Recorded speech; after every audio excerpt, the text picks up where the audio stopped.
చంద్రబాబు హయాంలో అన్ని రంగాలు తిరోగమనమే. విద్యను నిర్లక్ష్యం చేస్తున్నారని వైఎస్ జగన్ ఫైర్. అబద్ధాలు ఎలా మాట్లాడాలో బాలినేని చూసి నేర్చుకోవాలి. రాజకీయ స్వార్థంతో వైఎస్ఆర్సీపీపై ఆరోపణలు చేస్తున్నారన్న చెవిరెడ్డి.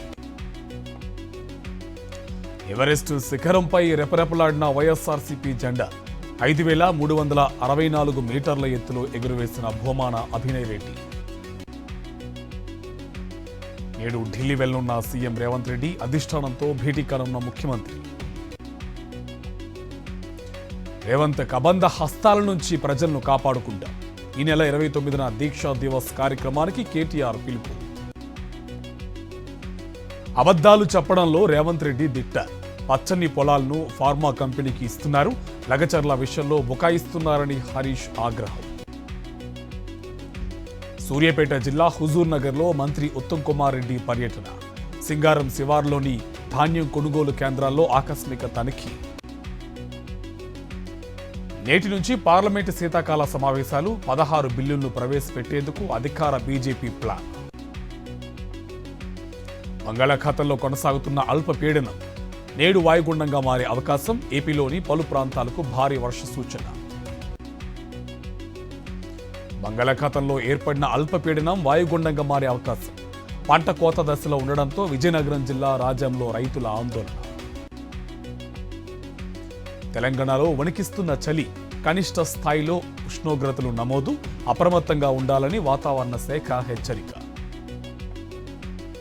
పశ్చిమ గోదావరి జిల్లా ముదునూరులో కాలువలోకి దూసుకు వెళ్లిన ఆర్టీసీ బస్సు. కండక్టర్తో సహా మరికొంతమంది ప్రయాణికులకు గాయాలు. అనంతపురం జిల్లా గుత్తిలో తుపాకీ కలకలం. రాయి కింద దాచిపెట్టిన గుర్తు తెలియని వ్యక్తులు స్వాధీనం చేసుకున్న పోలీసులు. 4వసారి హేమంత్ సోరెన్ చేతికి సీఎం పగ్గాలు. ఈ నెల 28న ప్రమాణ స్వీకారానికి ఏర్పాటు. నేడు మహారాష్ట్ర బీజేపీ శాసనసభా పక్ష సమావేశం. భేటీలో సీఎం అభ్యర్థిని ఎంపిక చేసే అవకాశం. రేసులో ఫడ్నవీస్, ఏక్నాథ్ షిండే, అజిత్ పవార్. ఎన్సీపీ శాసనసభా పక్ష నేతగా అజిత్ పవార్ ఏకగ్రీవంగా ఎన్నుకున్న ఆ పార్టీ ఎమ్మెల్యే.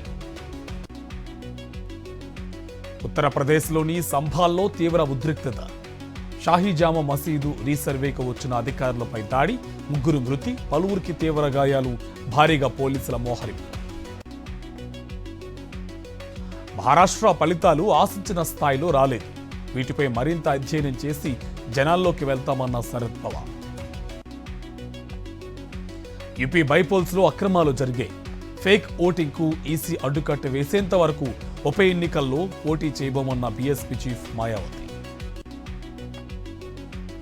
దేశ రాజధాని ఢిల్లీలో హద్దులు దాటిన వాయు కాలుష్యం నియంత్రణ దిశగా సర్కారు అడుగులు. కాలుష్య హాట్స్పాట్లలో డ్రోన్ సర్వే చేపట్టున్న అధికారులు. మణిపూర్లో హత్యకు గురైన మహిళలు, చిన్నారుల పోస్టుమార్టం నివేదికలో షాకింగ్ విషయాలు. మృతదేహంపై కాల్పుల ఆనవాళ్లతో పాటు అనేక చోట్ల గాయాలున్నాయని వెల్లడి. ఫిలిబిత్ బరేలీ రైల్వే ట్రాక్ పై ఆర్ఎన్ రాడ్డు పెట్టిన దుండగులు. లోకో పైలట్ గుర్తించి ఎమర్జెన్సీ బ్రేక్ వేయడంతో తప్పిన ప్రమాదం. జీపీఎస్ చూపిన తప్పుడు దారిలో వెళ్లి నదిలోకి దూసుకు వెళ్లిన కారు. 3 యువకులు మృతి. ఆసీస్తో తొలి టెస్ట్లో విరాట్ సెంచరీ. 16 నెలల తర్వాత శతకం బాదిన కోహ్లీ. సౌదీ అరేబియాలోని జెడ్డాలో 2వ రోజు కొనసాగనున్న ఐపీఎల్ మెగా వేలం. తొలి రోజు అమ్ముడుపోయిన 72 మంది ప్లేయర్లు. ఐపీఎల్ చరిత్రలోనే వేలంలో అత్యధిక ధర పలికిన ప్లేయర్గా రిషబ్ పంత్. 27 కోట్లకు కొనుగోలు చేసిన లక్నో సూపర్ జైంట్. ఐపీఎల్ చరిత్రలో అత్యంత ఖరీదైన ఆటగాడిగా నిలిచిన శ్రేయస్ అయ్యర్. 26.75 కోట్లకు కొనుగోలు చేసిన పంజాబ్. స్పిన్నర్ చాహల్ను 18 కోట్లకు దక్కించుకున్న పంజాబ్. అంత డబ్బుకు తాను అర్హుడినేనన్న చాహల్.